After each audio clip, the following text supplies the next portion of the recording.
Muy buenas noches.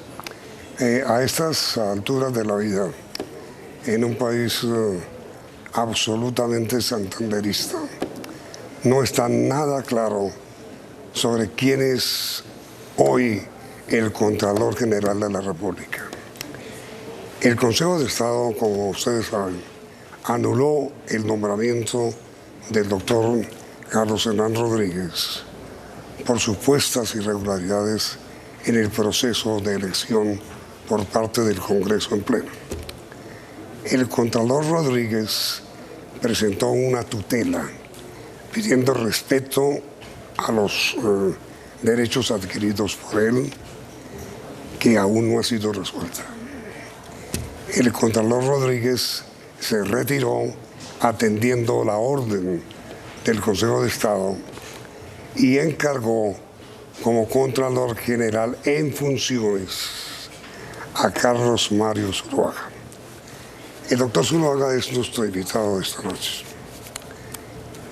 ¿En qué está todo este enredo del Contralor General, doctor Zuluaga? Buenas noches, Yamit. Quiero presentarle un saludo a todos. Ese ejercicio al que usted se ha referido no es un encargo, porque el acto administrativo que ejecuta la sentencia judicial y que da cumplimiento a esa decisión del Consejo de Estado produce una decisión automática. Tanto el artículo 126 de la Constitución Política como lo que está dispuesto también en la norma establece que en una ausencia absoluta o en una falta absoluta del Contralor asume las funciones el Vicecontralor, mientras el Congreso de la República determina o desarrolla un concurso, como está también reglamentado, para elegir un nuevo Contralor General. Pero bueno, Mercio, de acuerdo con su respuesta, parecería que no hay ningún problema, pero sí lo hay, y muy grave. El doctor Alexander López, como presidente del Congreso, dijo que él va a iniciar el proceso de elección de Contralor. Y por otra parte, más de la mitad del Senado suscribió una proposición en la que pide a la mesa directiva no proceder al proceso de elección de Contralor mientras no se falle la tutela. Es decir, la cosa está mucho más enredada. Es un país con bastantes complejidades y uno entiende que hay un escenario judicial que pudiera resultar en algún momento indicando que el Contralor regresa a su cargo, o en una modulación del fallo pudiera también existir la posibilidad de que se revise todo lo que hay en la parte considerativa del fallo, porque hay muchas validaciones expresas en ese fallo, en esa sentencia. La selección de la universidad, el concurso, la primera, la segunda lista. Entonces ese es un camino jurídico que ahí está, que puede prosperar. Y hay otro que en virtud de esa sentencia vigente y firme, el Congreso tiene que adelantar. Pero no es solo el presidente del Congreso, es la mesa directiva. Por eso esa proposición quizás va orientada a pedirle a la mesa directiva que se abstenga de adelantar cualquier otra acción hasta tanto no se resuelva. Pero ambos caminos son viables. Pero lo que tiene que adelantar es la mesa directiva del proceso, y el proceso hay que hacerlo con el aval de la mesa directiva y en el marco de un cronograma que esté validado para saber cuándo se hace la convocatoria de la universidad, cuándo se evalúa la universidad, cuándo se publica cuál es la universidad que quede elegida y cuáles son las otras etapas y tiempos que va a tener ese cronograma de elección del nuevo Contralor. De todas maneras, los que lo hagan sigue muy confuso por esto. Mire,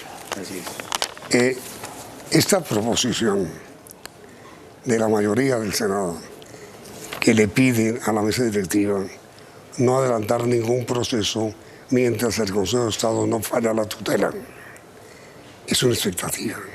Esto no ordena, es una expectativa. Ante una expectativa, pues prevalece la decisión de la mesa directiva. Es decir, que si el doctor Alexander López, como presidente del Congreso, decide iniciar el proceso para elegir nuevo Contralor, puede constitucionalmente hacerlo. Así es, pero tiene que hacerlo con la mesa directiva, porque esa facultad está en cabeza de quien la preside, que es el presidente del Senado, pero también de la mesa directiva.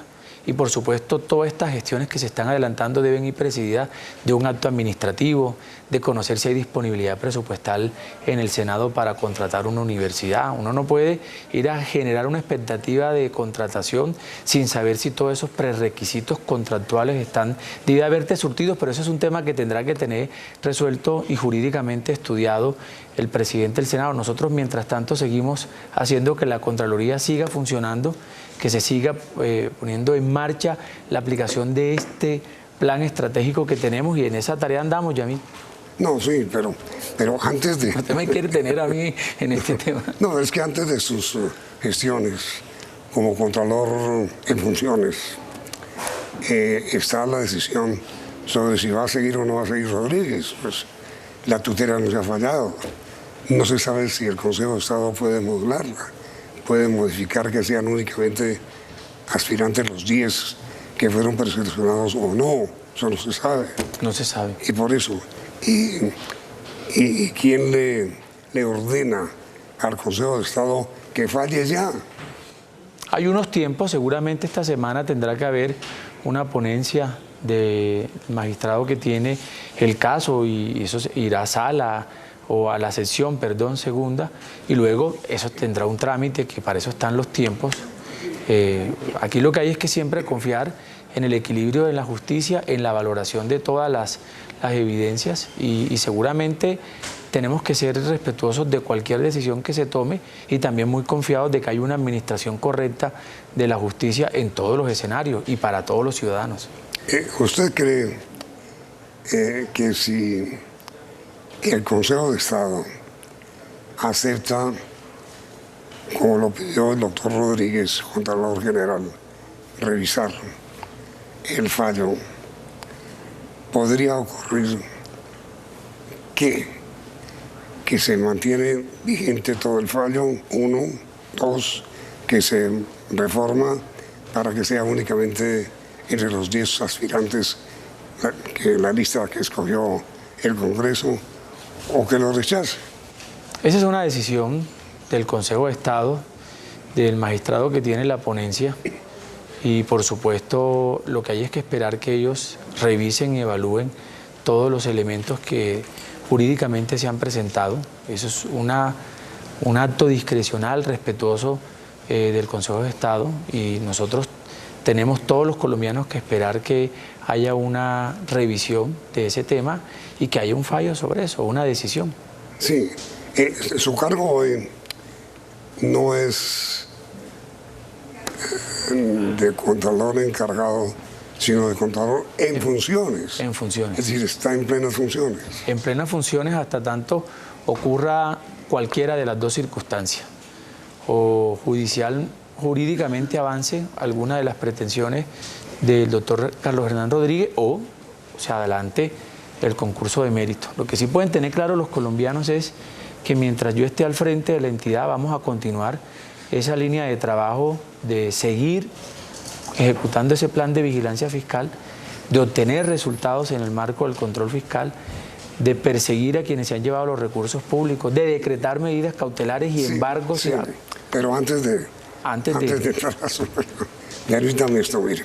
Usted me acaba de decir que la decisión no la toma el presidente del Congreso, sino la mesa directiva, lo cual quiere decir presidente, primero y segundo vicepresidente, segundo vicepresidente, secretario general. Y hay además una junta de administración, como que la conforman 4 senadores. Sí. Esas instancias deben estar articuladas para poder definir en el marco de un cronograma, de un acto administrativo que defina todos esos tiempos, cómo se va a proceder a partir de la fecha. Lo cual quiere decir que usted confía en que, si bien el doctor Alexander López, como presidente del Senado, puede estar de acuerdo en el proceso, en reabrirlo para elegir nuevo Contralor, los otros 3 no están de acuerdo.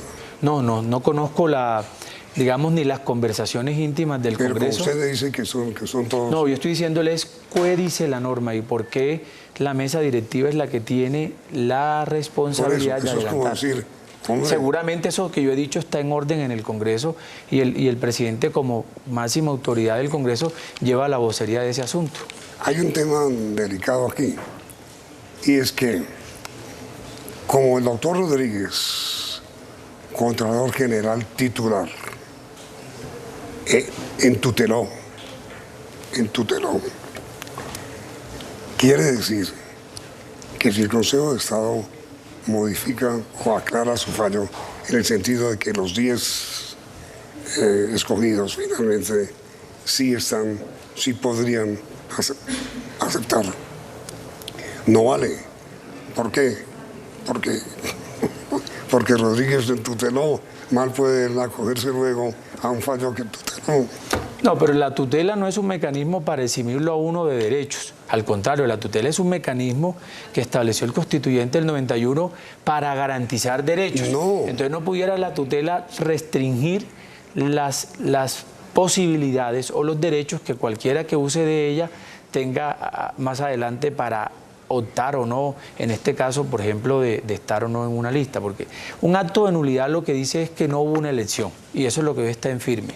Y una tutela como la que presenta el doctor Carlos Hernán Rodríguez lo que busca es reconsiderar algunos elementos que están dentro del fallo, que a juicio de él y de todo el equipo jurídico, ahora esta tutela la presentó directamente él, tenga la responsabilidad jurídica de someter a consideración algunos elementos que él considera deben revisarse de una manera diferente y con un mecanismo distinto como es la acción de tutela para someter justamente esos elementos a valoración de un juez de gana, como está en este caso. Pero con todo respeto, que eso lo haga, no estoy de acuerdo con usted por esto. Porque si el doctor Rodríguez entuteló, alegando que no es procedente el fallo, mal puede él luego acogerse ser candidato, presentarse como candidato a la Contraloría, si él mismo entuteló el procedimiento. No, pero es que ahí justamente ahí es donde tenemos la divergencia. La tutela es un mecanismo de protección, es un mecanismo de garantía. Y acceder a un mecanismo de garantía no puede restringir el derecho que un ciudadano tiene para que justamente los derechos que está intentando proteger se le restrinjan. Es decir, si en un entendido, si se modulara o se moderara el alcance del fallo, y supongamos que quedaran unos candidatos habilitados, la declaratoria del acto de nulidad deja por hecho y por sentado que nunca fue contralor.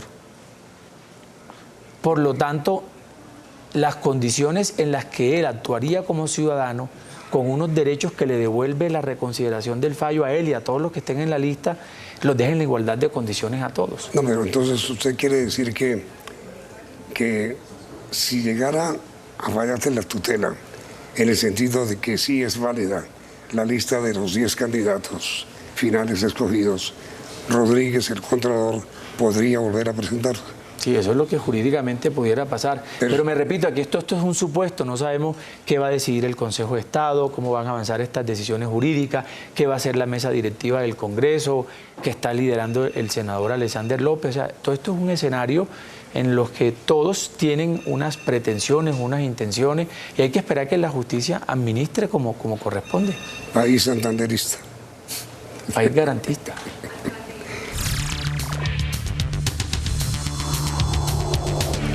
¿Cómo es la medida que usted dictó hoy, Contralor, en funciones sobre el pago?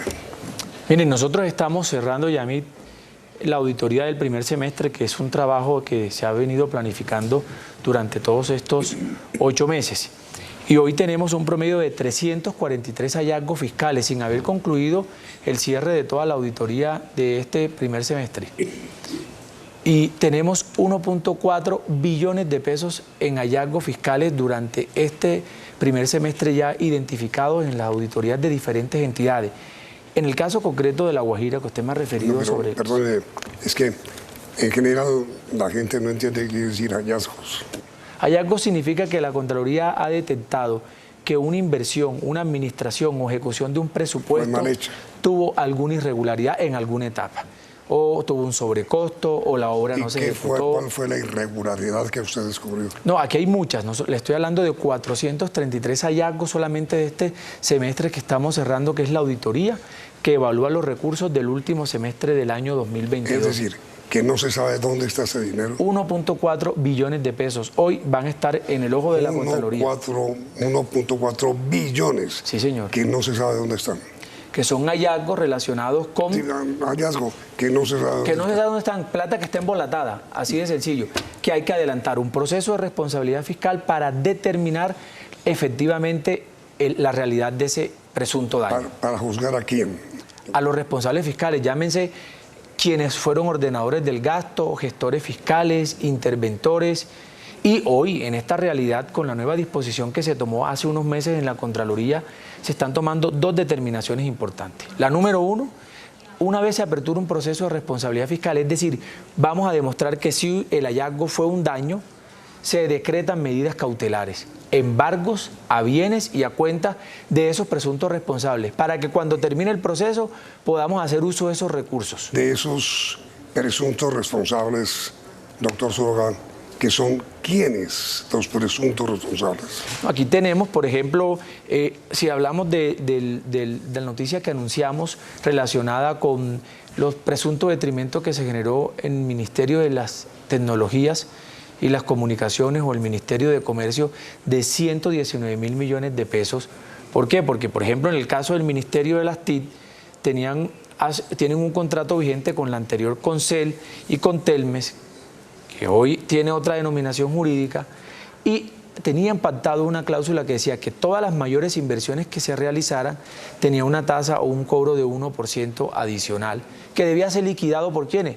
Por los supervisores, por los interventores o por las personas responsables de hacer vigilancia en el Ministerio de estos recursos. Y estos 114.000 millones de pesos en los últimos años, por la auditoría financiera realizada por la Contraloría, no se cobraron. Es decir, la Contraloría está no solamente advirtiendo que el Ministerio ha hecho una mala gestión de sus obligaciones en el cobro de estos recursos, sino que también está informando que vamos a adelantar un proceso de responsabilidad fiscal para determinar ese daño en efecto y dejarlo en firme con todas las garantías para que se haga la defensa por los afectados, pero vamos a recuperar esos recursos. Sí, y hay otro hallazgo, como dice usted, que es decir, el descubrimiento de otra irregularidad, también con Mintic. Así es, no, y con el Ministerio de Comercio, 5.000 millones de pesos que dejaron de cobrar. Ellos tenían un proceso de cobro coactivo, lo descuidaron, prescribieron unos términos y no recuperaron, y en la auditoría financiera encontramos que efectivamente no hubo una gestión oportuna. Mejor dicho, centros poblados. El otro caso es el doble de los centros poblados, es decir, hay una necesidad urgente de empezar a hacer una valoración clara de esas obligaciones no cumplidas y de la liquidación no efectuada, y además adelantar el proceso de cobro, porque hoy el Ministerio puede adelantar el cobro de eso, son contratos que están vigentes. Estas intervenciones de la Contraloría, por la vía que sea, por cobro coactivo después de un fallo, o por un beneficio de auditoría, o porque se apertura un proceso y los responsables hacen un resarcimiento al patrimonio, se convierte en la razón de ser de la Contraloría. Es decir, siempre que recuperemos recursos, nosotros vamos a tener satisfacción del deber cumplido, porque para eso son las competencias y las obligaciones que tenemos de ir a verificar y ir a indagar cómo se ejecutó un proyecto, cómo se pagó, quién lo autorizó y si efectivamente las obligaciones se cumplieron en su totalidad. Mire, señor Contralor en funciones, el presidente Santos intentó hacerlo y no pudo. El presidente Duque intentó hacerlo y no pudo. La ley de garantías sigue vigente. Fue establecida cuando al presidente Uribe le dio por aspirar a su segunda presidencia y hubo una ley de garantías. Sigue vigente, lo cual quiere decir esto. El próximo jueves entra en vigencia la ley de garantías. Luego, no puede haber ningún gasto público, ninguno, por la ley de garantías que está vigente. ¿Qué va a hacer usted? No, pero no puede haber gasto público de manera directa. Es decir, no se puede adelantar una contratación directa, pero las otras contrataciones, licitaciones, convocatorias que están por fuera de ese marco de la ley de garantías tendrán que seguirse ejecutando. La inmensa mayoría, pues. Pues el país ha tenido una discusión sobre la conveniencia o no de la ley de garantías en la medida de que muchos aducen a que eso disminuye la eficiencia. No, sí señor, pero esa discusión, con todo respeto, se hizo bajo el gobierno de Santos y no se pudo solucionar, se repitió bajo el gobierno de Duque y no se pudo arreglar. Y ahora el jueves, pasado mañana, jueves, entra otra vez en vigencia en que no se puede hacer un gasto público. No, gasto público sí va a haber. Y van a seguir contratando, pero bajo otras modalidades. Lo que no hay es una modalidad directa o modalidades, o por ejemplo se congelan las prestaciones de servicio, que es una de las grandes dificultades que en una época electoral pudiera surtir riesgo, porque empiezan a contratar como barril sin fondo en las entidades prestación de servicio, y eso es lo que hay que controlar o hacerle vigilancia de que los recursos públicos no se malgasten o se usen para campañas electorales o políticas. Claro. Nosotros activamos y hacemos parte de la URI, hacemos con las demás entidades, Procuraduría, Fiscalía, hacemos todo un ejercicio de trabajo articulado para hacer vigilancia a todas las denuncias que nos lleguen durante este periodo electoral. Y entonces, usted como Contralor en funciones, ¿qué va a hacer a partir del próximo jueves para que esa norma constitucional se cumpla? Nosotros vamos a mantener instalados los canales de comunicación con la ciudadanía. En las gerencias departamentales, en cada departamento tenemos un equipo de participación ciudadana que se relaciona directamente con la ciudadanía. Hay una comunicación permanente. Si los ciudadanos tienen conocimiento de contrataciones que no puede haber o de cualquier otra actuación, tenemos habilitado en la reforma el control preventivo y concomitante, que es cuando hay un riesgo inminente de pérdida de recursos, la Contraloría tiene la obligación de ir inmediatamente a verificar. Sí. Por eso las denuncias ciudadanas son importantes. No a posteriori. En estos casos no. En estos casos, si nos llega una denuncia ciudadana donde se determine que existe un riesgo inminente de pérdida de recursos, tenemos toda la competencia de desplazarnos de manera inmediata con nuestros equipos y solicitar información y hacer toda la investigación que requiera esa denuncia. Es decir, doctor Zuluaga, quieranlo o no los dirigentes políticos de esta nación, el próximo jueves entra en vigencia la ley de garantía. Así es, no hay otra opción. Y entra usted con todo su equipo de la Contraloría. En todo el departamento. Aprovecho para avisar, para comunicarle a todos los colombianos que pueden hacer las denuncias a los canales abiertos de la Contraloría. Seguramente en este momento lo están viendo muchos gobernadores y alcaldes. Sí. Dirígase a ellos, señor Contralor. Oye, el mensaje para los gobernadores y alcaldes es que hay que hacer un uso razonable, respetuoso y discreto de los recursos y de la contratación. ¿Uso razonable o no uso? No, hay que hacer un uso de los recursos. Es que los recursos públicos son para resolver problemas sociales, para resolver las demandas que tiene la ciudadanía. Hay que invertirlos bien, es diferente, de manera correcta. Pero entonces no hay ley de garantías. No, porque es que pueden haber licitaciones, pueden haber procesos de contratación que no están en el marco de la ley de garantía. ¿Se puede hacer? Se puede hacer.